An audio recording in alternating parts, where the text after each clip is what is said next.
আবার একজন 100 কয়েক ঘন্টা হয়ে গেল দলের নিবন্ধন পাওয়ার জন্য আমজনতার নেতা তারেক নাম কি তারেক সাহেব, জনাব তারেক সাহেব আমজনতার নামের একটা দল খুলছে। সেই দলের নিবন্ধন জন্য কেউ নেই ওর পাশে।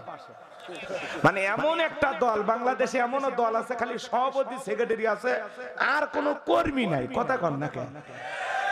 আমজনতার তারেক দলের নিবন্ধন পাওয়ার জন্য অনশনে বসছে। কথা কনে অনশন করতেছে যে আমার নিবন্ধন ফিরে দেওয়া লাগবে। তা আমরা বলতেছি ভাই এত লোকই নাই, এক নিবন্ধন দিলেই কি আর না দিলেই কি। আর এই অন্য সরকার আসে ভাই, মানুষের যত দাবি রে ভাই, 17 বছরে কেউ দাবি তোলার সাহস পায়নি। হ্যাঁ, ম্যাডাম যখন ছিল দাবি তোলার কেউ সাহস পায়নি। এক বয়স্ক মুরব্বী প্রধান উপদেষ্টা হয়া কি এক বিপদে পড়ে গেছি ভাই। একে রাস্তার ফুটপাতের সুইপার থেকে শুরু করে ওপর লেভেল পর্যন্ত কেউ বাদ দিচ্ছে না, খালি দাবি আর দাবি। কথা কন নাকি আপনারা? আম জনতার দল গঠন করছে তারেক সাহেব, বড় বড় কথা বলে, মাঝে মাঝে সব দলও কি গালি দেয়। বামপন্থীদের যেরকম স্বভাব, এরকম কিছু নেতার স্বভাব থাকে না, সবাইকে গালি দেয়। তো আম জনতার দলের হলো লিডার মানে প্রধান যিনি জনাব তারেক সাহেব, উনি অনশনে বসছে যে আমার দলের নিবন্ধন না দেওয়া পর্যন্ত।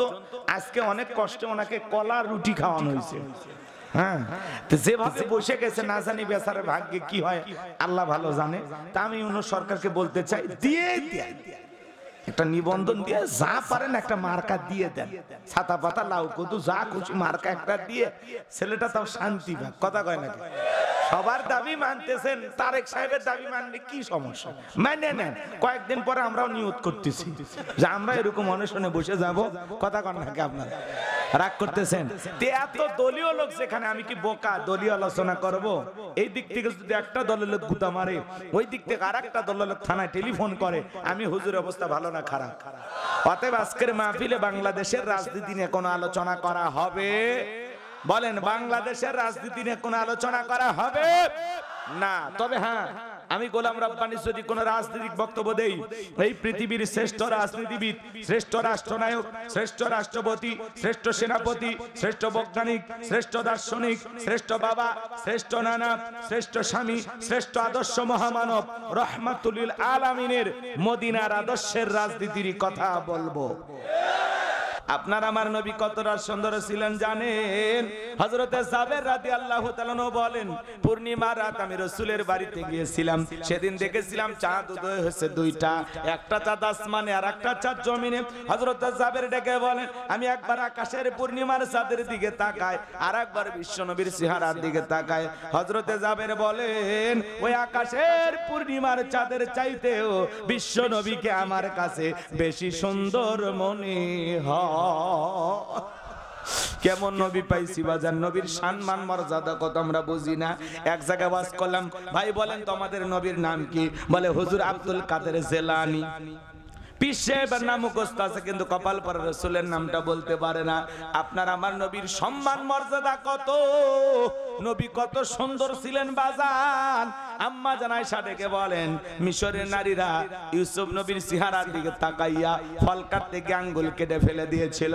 ওরা যদি একবার আমার বিশ্ব নবীর চেহারার দিকে তাকাইতো, শুধুমাত্র আঙ্গুল নয়, আঙ্গুল কাটতে কাটতে হাত কাটতে কাটতে কখন যে নিজের কলিজা কেটে দুফাক করে দিত, মুহূর্তের জন্য টের পাইতো না। আপনার আমার নবী এতটাই সুন্দর। আম্মা জান আয়েশা আরো দেখে বলেন, দুনিয়ার মানুষ তোমাদের একটা সূর্য আছে, আমি আয়েশার একটা সূর্য আছে। তোমাদের সূর্য উদয় হয় দিনের বেলায়, আর আমি আয়েশার সূর্য উদয় হয় রাতের বেলায়। আম্মা জান আয়েশা একদিন রাতের বেলায় সেলাইয়ের কাজ করতেছিলেন, হঠাৎ করে হাত থেকে সুইটা পড়ে গেল। বাতিতে কোনো তেল ছিল না, বাতি জ্বালাইতে পারলেন না, অপেক্ষায় বসে থাকলেন। বিশ্বনবী যখন ঈশার নামাজ আদায় করার পরে ঘরের ভিতরে প্রবেশ করলেন, সর্বপ্রথম নবীজি ঘরে ঢুকে আম্মা জান আয়েশাকে সালাম দিলেন। নবী ঘরে ঢুকে স্ত্রীকে কি দিলেন? কথা কয় না।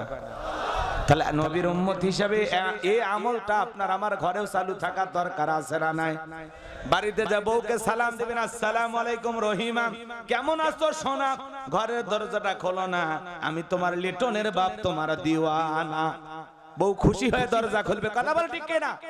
কিন্তু আপনার আমার ব্যবহার এত মিষ্টি না, ঘরে দরজায় ডাক দেয়, এ রুবেলের মা, দরজা খোল। বেশি দেরি হলে দরজা ভাঙ্গে ফেলে দিয়া, আজ তোর পিঠের ওপর কি যে হবি রে। ভিতর থেকে বউ বলে, এটা স্বামী না, সেকেন্ড আজরাইল। কথা বলেন, কথা বলেন, আছে না নাই?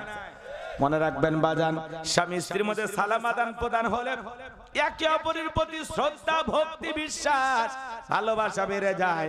স্বামী স্ত্রীর মধ্যে সালাম আদান প্রদান হলে আল্লাহর পক্ষ থেকে রহমত নাজিল হয়। বলেন আল্লাহু আকবার।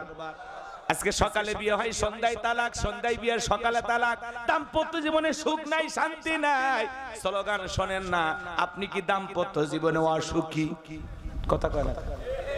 নানান টেনশনে আছেন। বিশ্বাস করেন বাজান, দাম্পত্য জীবনে সুখ আর শান্তি যদি পেতে চান, রাসূলের 4টি সুন্নাত প্রত্যেকটা মুসলমান আমল করা লাগবে। প্রত্যেকটা স্বামী স্ত্রী তাদের দাম্পত্য জীবনে যদি রাসূলের 4টি সুন্নাত আমল করতে পারে, মৃত্যু পর্যন্ত সম্পর্ক টিকে থাকার গ্যারান্টি। আল্লাহু আকবার বলেন। কয়টা সুন্নাত? রাসূলের 4টি সুন্নাত ঘরে নিয়ে যাবেন। কারা কারা একটু হাত তুলে দেখান তো দেখি। লিল্লাহি তাকবীর। হাত নামান। এখন যদি সুন্নতগুলো নিয়ে আলোচনা করি এলোমেলো হয়ে যাবে। আমাকে একটু সুযোগ দেন, আমি শেষের দিকে বলার চেষ্টা করব ইনশাআল্লাহ। কষ্ট হচ্ছে আপনাদের? তাহলে বাড়িতে যা বউকে সালাম দেবেন। অনেকে বলে হুজুর বউকে সালাম দিতে গিয়ে শরম লাগে। 3 বাচ্চার বাবা হয়ে গেলেন, আপনার শরম লাগে না? আর সালাম দিতে গিয়ে শরম লাগে, ওটা শরম না, শয়তানি। কথা কন নাকি আপনারা? অনেক যুবক আছে বিয়ে করছে, বাবা বিয়ে করছে, কি কোন হুজুর 3 সন্তানের বাপ আমি তখন বলে, বাবা স্ত্রী সহবাসের একটা দোয়া আছে, তুমি কি জানো? কত হুজুর, এটা দোয়া পড়ার টাইম। কথা এরকম যুবক আছে না নাই? আমার ভাইরা দিল দিয়ে কথাগুলো বোঝার চেষ্টা করবেন বাজার। স্বামী স্ত্রীর মধ্যে সালাম আদান প্রদান করবেন। হে যুবক শুনে যাও, সালাম দেওয়ার পরে আশেপাশে যদি লোকজন না থাকে, বইয়ের হাতটা ধরে মুসাফা করবেন। যুবক কার হাত? কথা কয় না রে? আপনারা কি এতিম নাকি? বউ নাই আপনাদের? তাহলে একটু জোরে বলেন, কার হাত? বইয়ের হাত। পাশের বাড়ির ভাবির হাত না ধরলে ঝাঁটা দিয়ে পিটাবে। বইয়ের হাত ধরে মুসাফা করবেন। একেবারে যদি ময়দান ফাঁকা থাকে, কোলাকুলিও সেরে নেবেন। দাম্পত্য জীবনে সুখ আর শান্তি পেতে ছেলে 4টি সুন্নতের কথা আমি একটু পরে বলতেছি। বাজান কষ্ট হয় নাকি আপনাদের? বিরক্ত হইতেছেন মনে হয় আমার কথায়? আমার ভাইয়েরা, হঠাৎ করে আজকে বউকে সালাম দিলে বউ চমকে উঠতে পারে। কারে সালাম দিলাম? তখন বলবেন শেফালির মা, তোরে সালাম দিলাম। বউ তখন বলতে পারে, আজকে আবার কোন হুজুরের মুরিদ নিয়ে বাড়িতে ঢুকলা? সেদিনই তো মুখের গাছের কলা চুরি করলা। কথা বোঝেন নাই? বউ কিন্তু আপনার আমার স্বভাব চরিত্র সম্পর্কে ভালোই জানে। এজন্য বাজান, আমি যত বড়ই হুজুর হই, ঘরে গেলে বইয়ের কাছে হুজুর হওয়া যায় না। কয় বাইরের মানুষ চেনে না, জানে না তোমারে হুজুর কয়, কিন্তু তুমি যে হুজুর না খেজুর ও তা আমি বুঝি। হুজুরগিরি বাইরে রাখো, এখন আমি যা কই তাই শোনো। কথা কয় না? বইয়ের কাছে হুজুর হওয়া যায়? বউ কোনদিন হুজুর বলে ডাক দেবে? টাইমই দেয় না। কথা বোঝেন নাই মনে হয়? গভীর মনোযোগ দিয়ে কথাগুলো শুনবেন বাজান, হৃদয়ের কান পেতে কথাগুলো শুনে যান। আম্মা জান আয়েশা ডেকে বলেন, নবীজি সালাম দিয়ে ঘরের ভিতরে প্রবেশ করলেন। নবীজির চেহারার আলোতে সুইটা কই পড়ে আছে আমি পরিষ্কার দেখতে পেয়েছি। বলুন সুবহানাল্লাহ। কেমন নবী পাইছি বাজার? নবীর সম্মান মর্যাদা কত! যে নবী হ্যাঁ বললে तमाम পৃথিবীবাসীর জন্য আল্লাহ পাক হালালে পরিণত করে দেয়। যে নবী না বললে तमाम পৃথিবীবাসীর জন্য আল্লাহ পাক হারামে পরিণত করে দেয়। জমিনে পঞ্চল আসমানের মেঘ এসে ছায়া প্রদান করে। যেই রাস্তা দিয়ে নবী হেঁটে যান সেই রাস্তা দিয়ে সুগন্ধি পাওয়া যায়। নবীজি যখন ঘেমে যেতেন, আম্মা জানেরা নবীজির দেগের ঘামগুলো শিশির ভিতরে জমা রাখতেন। বিশেষ দিনে নবীজির দেগের ঘামগুলো সুগন্ধি হিসাবে ব্যবহার করা হতো। বলুন সুবহানাল্লাহ। নবীজি যখন ওযু করতেন, নবীজির ওযুর পানি দিয়ে সুঘ্রাণ পাওয়া যায়। তো আল্লাহু আকবার বলেন। সুগন্ধি বের হয়ে যেত ওযুর পানি দিয়া। সুবহানাল্লাহ বলবেন না? কেমন নবী পাইছি বাজান! আসমানের চাঁদের দিকে ইশারা করলে চাঁদ 2 টুকরো হয়ে যায়। জমিনে পা তুললে মাওলা পাকের আরশে আজিমে পৌঁছে যায়। সেই ছাগলের স্তনে দুধ নাই, বিশ্বনবী হাত লাগায় দিলে দুধে পরিপূর্ণ হয়ে যায়। যেই খাবার 2-3 জন মানুষ খাবে, ওই খাবারে যদি নবীর হাতটা লেগে যায়, শত শত মানুষ খাবার খেয়েও যেমন খাবার তেমনি থাকতো। বলুন সুবহানাল্লাহ। দানিয়া কয়টা কথা বলবো বাজার, সারা রাত যদি আলোচনা করি শেষ হবে না। সেই নবীর কাছে বেলাল কথা মনে আছে না নাই? ডেকে বলে, নবী আপনি কালেমার দাওয়াত দেন, ইসলামের প্রচার প্রসার করেন। ও নবী দয়া করে আমারে কালেমা পড়ে মুসলমান বানায়া দেন। বিশ্ব নবী হযরত বেলালকে পড়া দিলেন, লা ইলাহা ইল্লাল্লাহু মুহাম্মাদুর রাসূলুল্লাহ সাল্লাল্লাহু আলাইহি ওয়াসাল্লাম। হযরতে বেলাল কালেমা পড়ে মুসলমান হয়ে গেল। নবী আমার ডেকে বলে, বেলাল ইসলামের অবস্থা এখন ভালো না, কালেমা পড়েছো আপাতত প্রকাশ করা যাবে না। আপনারাই বলেন তো বাজান, ইসলামের অবস্থা কি সব সময় ভালো থাকে? আজ তাম পৃথিবীর দিকে তাকায় দেখেন, যেখানে মুসলমান সেখানে নির্যাতন জুলুম আছে না নাই? তাম পৃথিবীর জালেম বেঈমানরা, ওই সাদা চামড়ার দলেরা ঐক্যবদ্ধ হয়েছে পৃথিবীর মানচিত্র থেকে ইসলাম আর মুসলমানকে মুছে ফেলে দেবে। বলেন তো বাজান, ইসলামকে মুছে ফেলে দেওয়ার শক্তি পৃথিবীর কোন জালেমের আছে? জোরে বলেন আছে? ইসলামের সুইচ আছে কার হাতে? আমার আল্লাহ রাব্বুল আলামিন বলেন, ইউরিদুনা লিতুফিউ নূরাল্লাহি বিআফওয়াহিহিম ওয়াল্লাহু মুতিম্মু নূরিহি ওয়ালাউ কারিহাল কাফিরুন। সূরা সাফ আয়াত নাম্বার 8 আল্লাহ রাব্বুল আলামিন জানিয়ে দিলেন, কাফিররা চাই মুখের ফুৎকার দিনের আলোকে, ইসলামের আলোকে, কোরআনের আলোকে নেভায়া দিতে।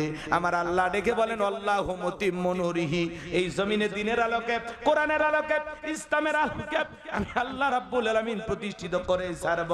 যদিও কাফির বেঈমানদের অন্তরে যত ধরনের জ্বালা যন্ত্রণা হোক না কেন, বলেন আল্লাহু আকবার। বাজান গো আমার, এজন্য তাম পৃথিবীর জালেমদের হাতে মুসলমানের রক্ত লেগে আছে। মনে রাখবেন বাজান, যারাই মুসলমানের রক্ত নিয়ে খেলা করেছে, আজ হোক কাল হোক ওই জালেমদের পতন হবে। নমরুদের যেমন জায়গা হয় নাই, ফিরাউনের যেমন জায়গা হয় নাই, নেতানিয়াহু বলেন, ডোনাল্ড ট্রাম্প বলেন, আর ভারতের নরেন্দ্র মোদী বলেন, যারাই মুসলমানের রক্ত নিয়ে খেলা করেছে, ওই জালেমদের জায়গা পৃথিবীর মানচিত্রে হবে না, হবে না, হবে না। ওই জালেমদের পতন হবেই, হবেই, হবেই ইনশাআল্লাহ। এদেশেও যারা মুসলমানের রক্ত নিয়ে খেলা করেছিল, শাপলা চত্বরে আলেমদেরকে হত্যা করেছিল, সোনার মানুষদেরকে ফাঁসির দড়িতে ঝুলিয়েছিল, কোরআনের পাকে আল্লামা সাইদি হুজুরকে মিথ্যা মামলা দিয়ে 13 বছর জেলখানায় বন্দী করে রেখে হাসপাতাল নিয়ে পরিকল্পনা করে যারা হত্যা করেছিল, যাদের হাতে আলেমদের নিরীহ জনগণের খুমের হত্যার রক্ত লেগেছিল, আজকে বলেন তো বাজান, তারা কি ক্ষমতার চেয়ারে আছে? চেয়ার রেখে পেলে গেছে? কথা বলেন ঠিক কিনা?